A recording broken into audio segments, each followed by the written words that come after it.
welcome back to another guest episode of Straight from the Drafts. We are joined today by Jess. Hello. Hello, thank you so much for having me. I'm very excited to chat. Thank you for coming on. I feel like your full name is Jess Digital, but It's like a stage name, it's a moniker now. Even my friend said the other day, she goes, I don't actually know your second name. I just know you as Jess Digital. I'm like, that's it. I'm like I Lady love that. Gaga. Branding. It's a Would you thing. like to give yourself a quick introduction for anyone listening who Of may not course. know you? Thank you very much. Hello, I am Jess Digital. That's all you need to know. I am a brand artist, which is just like that's my job. I'm so much more than that. Business ownership, northern, loud and proud, and that's been something that I've had to really lean into as I've grown in my business, especially in the creative industry. I create brands that are felt, personality packed, and everything in between because it all totally depends on what you look like. What you look like? Who you are. Like, I'm not going to say, you look like this. You know what I mean? My tongue's in the way. I feel like people need context because the video won't necessarily go out with this episode, but your background is just like stunning pinks, purples, neons. It's so nice right now. I feel like For anyone who can see, pretend that there's funky prints in the frames. But yeah, it's like my office is my happy space. It did originally match my hair colour. I used to have bright pink hair, for anyone who doesn't know. Now I've got brown and blonde hair. But the pink in my office was colour matched to my hair, and I think that is the biggest, like, whimsy, fun thing in the world. I didn't know it was color matched. I love Yeah, that. it does the That's a same fun shade. fact. But yeah, I feel like your background really matches the intro that you just gave. Thank you very much. And I really enjoyed that you didn't just introduce your business and you introduced you as Jess. I don't Yeah, know of if course. anyone else has done that. That's been really I nice. love that. I mean, business is a massive part, but I think for so long it was the only part of me. And it's not been until the past year where I've had to pull myself out of business. I've realised, like, it doesn't need to be the only definition, the explanation that people ask for me, because it's been such a journey that, as any business owner will know, it's not just about business. There's so much like self-worth and self-discovery and all of the things that come with it. It plays just a major part, and everyone wants to know the person, not necessarily just the business. I saw, I think it was on TikTok, such a nice quote literally today that I feel like I know I normally do the cheesy quotes at the end of the episode. Following on from that, it had like really emotional music over it, but the quote was lovely, and it said, "Everyone thinks you always think that you're growing a business, but really the business is growing you." And I was like, "Oh, that is That's so true. true." I Loved don't it. think you realise it until you're in it either, though. No, and Like, even not necessarily in it, but like a couple of years down the line, you're like, "Whoa, yeah. I have grown." I mean, it's crazy. I was having a similar conversation about, it was with a business friend, but we weren't necessarily talking like exclusively about business. But I was saying like photos of me from probably this time a year and a half ago. Like, I don't even recognize the person in them because of the journey that I've had to grow on just over the past year and a half, let alone the past 5 years of actually being in business. And it's wild. It's so true. I feel like this conversation wasn't planned, but it's a really nice intro segue into what you actually want to talk about today. So pats on the back to us for being absolute professionals accidentally there. Your self-trust story that you're sharing with us today, where do you want to start with it? Because I guess it is a bit journey. So how far back do we go? Where do you want to take us? That's a really great question. I don't know how much do you want me to go back? I can. It probably starts from uni, Yeah, let's but start there. we'll go. You're getting all the law. You're gonna know my life story. My biggest thing. So I didn't want to be a graphic designer, hilariously, which is now my day job. I wanted to be an illustrator. And I didn't know why I wanted to be an illustrator, because I actually also really fucking hate illustration in terms of like animation illustration. I hate redrawing the same thing 10,000 times. But this is what I was adamant I wanted to do at uni. And every time I'd go and do a project, I'd be like, I want to do illustration. And the tutors would be like, no, you're in a graphic design course. I was like, it's actually graphic design and illustration, but never mind. And one of the very earliest memories I have is I was doing a tarot card deck as part of a uni project, and the tutor asked me what the influence, it was like my style was. Mm-hmm. And my response was, I don't know, I want it to be more artistic. I want to be an artistic designer. And he was like, what does that mean? And I was like, I don't know. Like, that's just how I feel. That's how I describe it. And they were kind of like, there's no such thing. On your bike, go and do it how we've taught you. And that was basically the entire story of uni. Mm-hmm. Until I then came out of uni, went to my own business full time. And now my title is brand artist. And it just makes so much sense to see that progression. So I had to really step out of what the tutors who, obviously your tutors are the people you look up to, the people who you want guidance from during this program. And I just had to kind of say, fuck it. Nope, your way isn't working for me. I'm going to do it my way. And trust the decisions that I was making, which, considering I thought that I was going to drop out of uni because I hated it that much, to graduate with a second class honours and then go into my own business full time from there, that's where it all kind of stemmed from. And that was the moment where I realised doing it my way and trusting myself is the best way to do things. And it's really tricky when you realise that to stick with it. As I'm sure you know, when you're in the online space, like, you're always getting stuff chucked at you. Do this, do that. This is my thing, you know, whatever. And you fall off the bike a little bit, and you kind of have to pull yourself back in. And the real catalyst has been over the past, how long ago was it? August 2024. So like a year, probably a year and a half, when I bought my first home. This has been my goal as long as I wanted to start my business, is to buy my first house. Congratulations. Thank you very much. And it was all very exciting. It was, like I say, it was the stuff of dreams. It was the thing that I'd worked towards. And then a week after moving in, we found the house was sold to us, infested with rats. And the whole dream came crashing down. From then, I lost clients, not as like any result of my doing, but all of my clients terminated just because their contracts was up, things were shifting, offers were shifting. Everything that I kind of built felt like it come crashing down. And in that moment I was like, okay, we're just gonna have to go with it and keep riding the roller coaster. And it wasn't until recently where I've really leaned back into that self-trust. I've navigated a really, really tricky situation with the house. I've built my business back up, and I'm actually building it back up in a way that I feel really fucking confident and powerful, and I'm not like serially collecting information and courses. I'm just going with what feels good for me. Yeah. And by doing that is what led me to really lean into the fact that I'm northern as well. It's so hard to build a creative business up here because during uni you're like sold to the south. You're like, go move to London, go with all the big industries. And this kind of amalgamation of things really led me to want to speak about being a business owner and talking about your journey, and just not this whole authority, I will kind of talk about my experience and you will learn, but just talk about it and get people having these conversations that it's actually really fucking hard to have a business. And by even just making that step, we're already trusting ourselves and that we can make this work, which is what led me to set up my page Anti-Agency, which is very much in its infancy.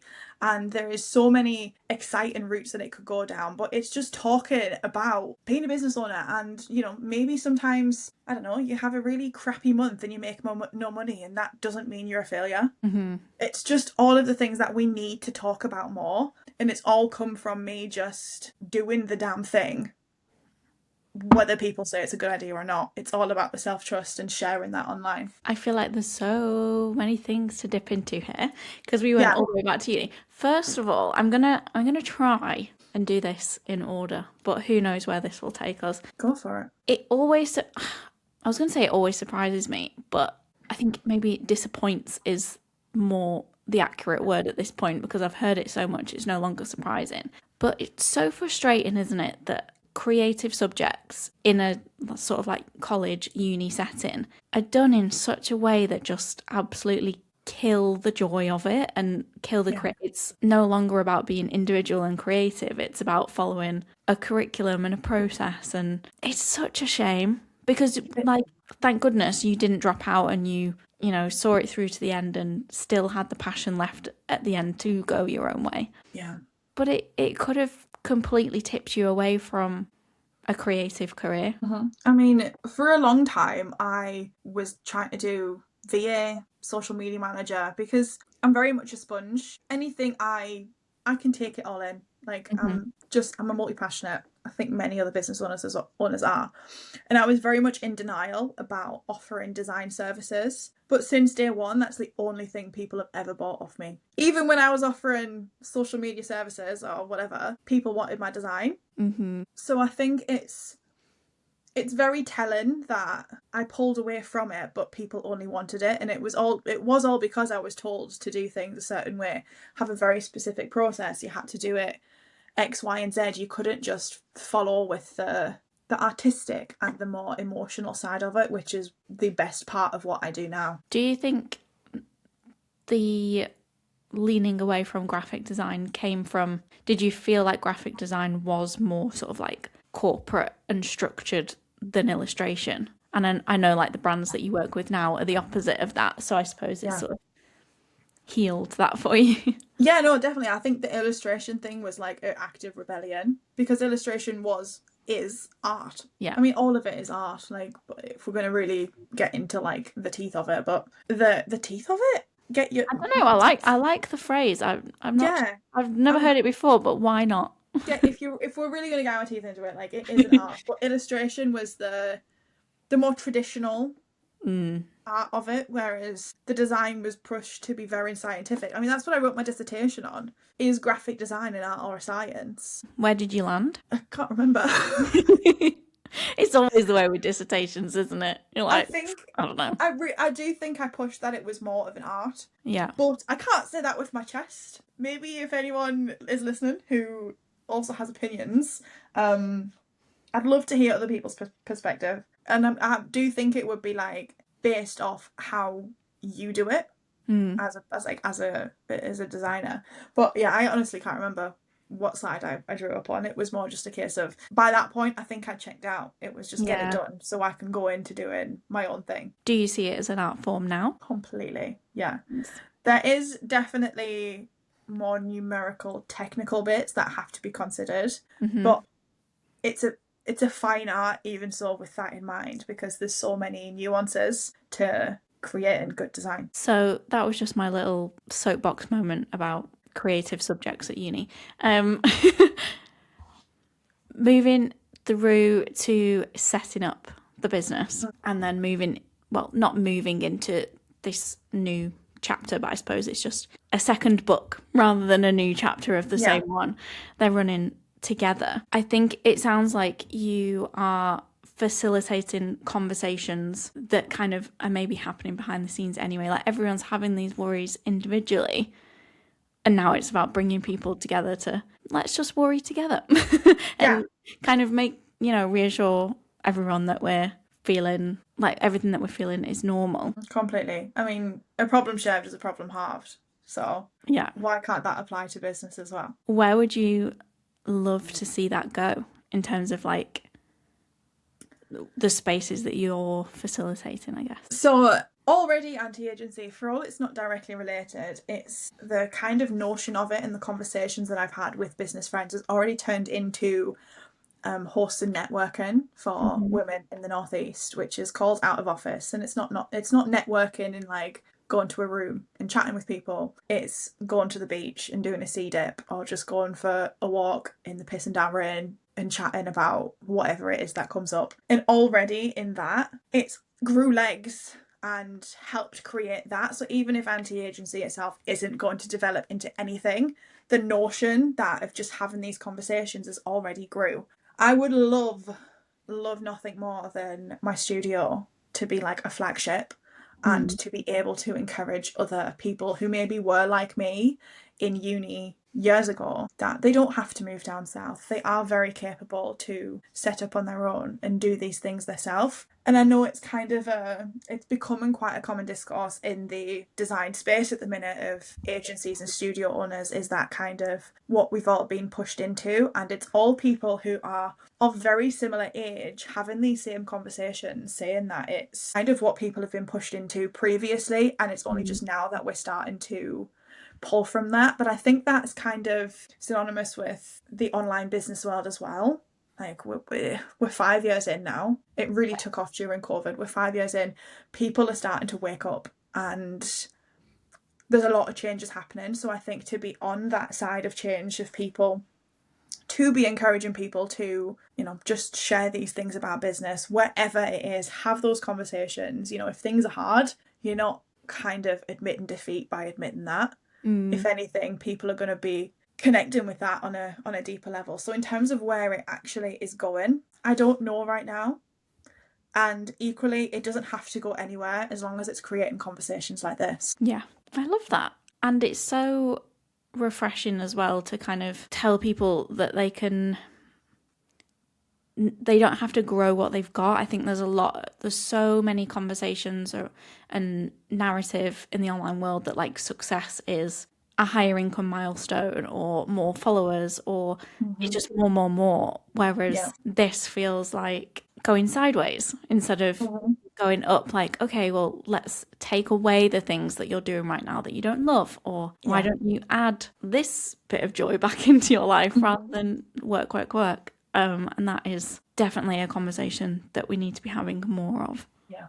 I mean, I've even contemplated getting onto my business page and just laying the law and just kind of saying, yeah, this past year has been really rough. And finances and income has been crazy, because I know there's so many people who are out there that's feeling the same. Like, I feel like I've seen an all-time high of people going back to part-time work, which is almost like people see it as shameful, and I don't think it should be at all, because it's created more of like a stable sense of self. It's so great for your headspace, and everyone like hides the fact, and it's like, no, it doesn't need to be this big taboo thing. And I think just like I say, I've considered going on and just saying essentially what I'm saying now on my stories, on my business page, just because I know that there's so many people out there who are in the same boat. When it stops becoming relevant on that page, that's when I then take it to anti-agency and start talking about those things and the stuff that aren't like really necessary to my business, but it's stuff that people need to hear regardless. I think there's also probably a lot of people feeling like if they can't grow what they're doing now, or like they're not giving themselves permission to pivot or change the actual business that they've got so far, the next option is going back to employment. And I completely agree that there's absolutely nothing wrong with that if that is the route you take, but it almost feels like it's grow the business I've got exactly as it is, or go back to employment, not this sort of middle ground of like keep playing, keep experimenting, and set something, like create the business that you want to create. And it's that balance of what you can do versus what you want to do as well. Like you were saying with the VA and social media management, I think we're all at a place now where we're like, we've got more skills, we're kind of aware of the services that we could be doing. And I don't know, it's all what's the word, snowballed into these businesses that we don't like love anymore. So it feels like the best thing to do is just walk away from it, but that's not the only option. I often find myself like forgetting that it's my business, and I've literally made it up as I went along, and I can continue to do so. It's like, oh, you create your own rules and then you don't want to break them, and it's like, oh, but they're my rules. Like, I actually can. And I think so many people get stuck by them because it's what people are used to, and they don't. I do think it comes back to sometimes a lack of self-trust to be able to just make that decision and know that if it works, great, and if it doesn't, then you just adjust your course for whatever you need to adjust it to. Like everything fundamentally comes down to trusting that you can make the right decisions for yourself. Whether that's the right decision for business or not, it's not about that. It's about what works for you and like who you are and what your life is. I don't think it has to be anything more major than that, because that's the most foundational thing to cause joy in anything that you're doing. Yeah. And it's kind of remembering the audacity and the just why not attitude that we had when Exactly. we first started. Because now you're sort of, I think, especially kind of where we're at, like 3, 4, 5 years in, at that point, you're so sucked into the online space and you're really sort of set in. This has become normal rather than this cool, exciting thing that it was when we first started. Yeah. So I often, I know people say oh, imagine what if you said something to your past self, what would their reaction be? And I think if my past self saw me doing in my office, in my own house, making a living off just yapping like this. I made a proposal today and it should have been about 5 minutes. I yapped on for 15 minutes and I signed the client. It's how I get to do that daily and enjoy it. That would be so wild to baby business owner me. So why am I forgetting that right now when I've worked to get to this point? It's so hard to put your so easy to put your blinkers on and forget all of this stuff. And we just need to bring that magic back of the giddiness of everything. absolutely. Ice cream van outside. Just, Oh. as you said, magic. I just got this little. I don't know whether the microphone will have picked that up. I kind of hope it did. Perfect timing. It's the universe being let's have some whimsy, guys. I know, I love that. Thank you, Ice Cream Man. It's the sunshine. We're recording this on a sunny day. In case we're back to rain, let's just note that milestone. There was sun in the sky. Spring is nearly here. I know. It's really sunny as well. Stunning. It's what we like. I feel like there's so much that we need to sort of remind ourselves of and give ourselves these little self-talk, pep talk kicks up the bum. Is there one thing that you would summarize or say to not necessarily your past self, but someone who is in a similar boat, that needs to hear about anti-agency right now? What is the one? The key theme in everything that I talk about, feel, it's very much anything that you want to achieve, anything that you think you want to do, you can do. Because of how up and down my journey has been, it's felt really hard, but there's nothing that I haven't set out to do that I haven't done. So I think just remembering that no matter who you are, your business, there's no door that you can't open. The sky is quite literally the limit, and I think it's so easy to forget that when you get bogged down in the details. That would be the thing. There's nothing that you can't do. So if you want to share the hardest, most inner parts of being a business owner, then you absolutely can. If you want to share the highlights, then you absolutely can. There's nothing that you can't do and make happen. Has there been any conversations that you've had in your out of office days or with people who've just messaged you back on DMs and been I needed to hear this, that I don't know, is kind of taught you something back in return? Because I think it's always funny when you have these conversations and you're people need to hear this. I feel there's always something that you need to hear back as well, that you're I don't know, I also needed this. And it kind of gives you, telling other people all this stuff is telling yourself at the same time, isn't it? Yeah, so one of the conversations I had last week, it was the most casual conversation. It didn't mean to be profound, but it came out as really ooh, that came from the heart, man. And one of the ladies, she was chatting to me about going full-time in her business. And she was saying obviously you're out here going for a walk on a Friday afternoon, that's such a luxury.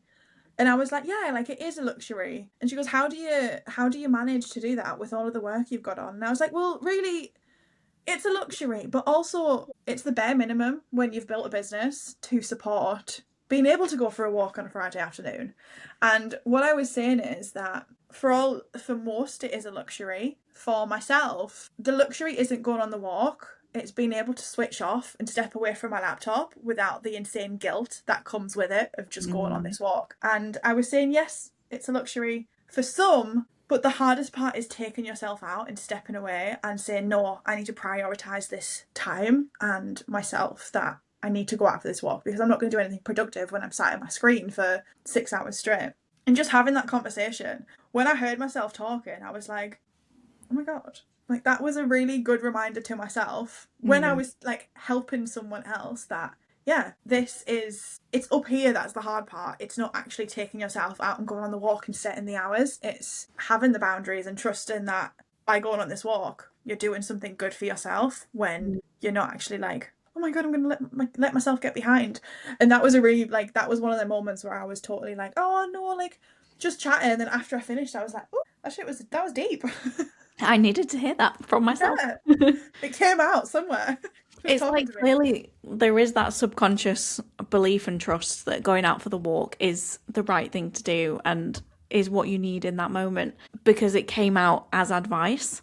I was having a conversation with someone actually the other day and they said, because I'm always kind of the one that my friends or like my sister or whatever will come to for advice. But I'm terrible at making decisions for myself sometimes. Like, there's been a lot of big decisions that I've just been so like gut instinct. Nope, I'm good with this. Nobody can tell me it's a bad idea. But recently in business, like for the last year, I've been really indecisive. And someone was like, what we need is someone who you wouldn't expect, but we need to fill them in on everything that you've been thinking and saying for the last year and like faffing around with. And we need them to come to you asking for advice and then see what advice you would give to yourself. Yeah. Because it's impossible to do for yourself, isn't it? Sometimes you do Mhm. need that like extra person just to It's make it like feel so obvious. taking your eyes out of your head Yeah. and being able to flip it around. It's so hard when you're in it and you have such a 360 view on things. Hmm. I mean, it is one of those things that I think it will only get trickier as you navigate through business. But when you recognize that this isn't doing me any favors, that's the kind of like switch. So, yeah, it'll get harder to maybe pull yourself away from your desk or, make this decision about this investment, new level, new devil. But when you can start realizing that the pattern is I'm getting in my own way, it becomes easier to pull yourself out of, even if the scenarios don't get any harder, any easier. Sorry. Yeah. I think there's sort of a takeaway that I'm really hearing from this conversation is as much as we love making friends online, like I wouldn't know you if it wasn't for online. And I have made some like genuine real pals just by sliding into someone's DM or whatever. That actually we all need to have some more real life conversations because I think it's so much easier to be honest, in not even necessarily one to one, but at least like real life, face to face conversations and just be like, Yeah. oh God, no, I literally made £300 last month. Don't like, Yeah. please don't think that I'm, this massive success. It's easier to do that when you're just chatting to another person. People aren't necessarily putting that out on their grid Yeah. to be there on the internet forever and ever. So as much as I always encourage like making friends online, yeah, send the DM. If you think someone looks cool, like reach out to them. But the power of in person Yeah. is not to be There's underestimated. no, completely. There's so people just want to be in person. There's such a draw to having conversations in the room rather than doing it online because they even having a Zoom call with someone, you're still filtered. It's still not that authentic, like, bit of banter that you can have when you actually meet someone in person. There's a massive push for it, and I think it's the way it should be going as well. So thank you for your service for doing these out of office days and giving You're very people ways welcome. to do it. That's We all. need we need more of it. I will definitely keep an eye, and if I can ever make it up the northeast coast, I would Oh, love to go for yes. a little walk. I love the northeast. I feel like you guys get better weather. It's always rainier here. I've always had nicer weather over on the northeast coast. Oh, interesting. I mean, I will twist no matter what the weather is outside, so I feel like I'm like the complete wrong person to ask. Um, but do you know what? I've lived in the Northeast my entire life, and I've now realizing that I've explored very little of it. Mm. Leanne's suggesting all these places to go, and she's like, "Do you like it here?" I'm like, "Never been." Like, I live in a very small bubble, and if anything, I'm just excited to go and see what's nearby. That's like one of the massive parts of it as well. But no, it is. It's wonderful to just. We've had perfect walking weather every time we've gone, so let's hope that stays. May that continue. Yeah. Do you have a closing cheesy quote or mantra, like a favourite life motto that you would like to end the episode on? If we are at the end, if there's anything else you want to share, then. I mean, I could sit here and talk all day, so you've got to tell me when to shut up. Cheesy quote. Do you know, I always, and I feel like this might be a little bit contradictory with everything that I've just said, but it's what will be, will be. Coming from a really serial overthinker and literal just pent up ball of anxiety, 90% of the time, what will be is something that I say a lot because it's so true. You don't need to worry about things that aren't in your control. You know, it can apply in so many different contexts. It's a great one. That is my all-time favourite. I like that. It's simple. Just It is. Sometimes what you need to remember. And I do think, even though, like, yes, we are in control and we've got to trust ourselves, whatever, I think a lot of trusting yourself is kind of trusting yourself to adapt to whatever happens. Just ride the wave. We can't always control it, but we can figure it out. Yeah. No, totally it is. It does go hand in hand, actually, yeah. Well done, you. Actually, someone switched on in there. Thank you to the little minions in my brain. Thank you so much for coming on to the podcast and for sharing more about, just hopefully that has triggered a few conversations that need to happen, and hopefully you won't mind me saying, but if you are feeling like, I need more of this, then people can reach out to you and come and find anti-agency and tag along to another out of office day. Absolutely. I would absolutely love to have these conversations. They just light me up. I love it so much. Thank you so much for having me. It's been a joy to just yap your ear off. We love a waffle on the podcast. Love a waffle. Have a gorgeous rest of your day, and Thank you I will so speak much. to you all very soon. Thank you.